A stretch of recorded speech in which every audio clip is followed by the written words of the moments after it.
اے میرے پیارے بیٹے، احفظ انی اربعن و اربعن، میں تمہیں 4 چیزیں بیان کرتا ہوں اور 4 چیزیں اس کے ساتھ جڑی ہوئی ہیں، تو یہ 8 چیزیں تم یاد کر لو۔ لا یضرک ما عملت معہن، اگر یہ تیرے عمل کا حصہ بن جائیں تمہیں زندگی میں کبھی نقصان نہیں ہوگا۔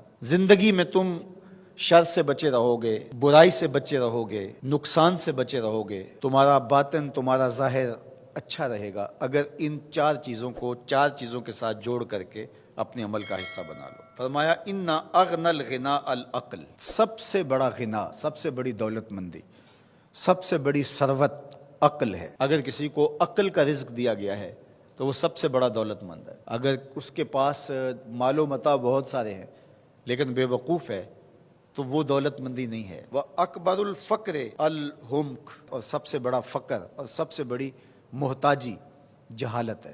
سب سے بڑی دولت مندی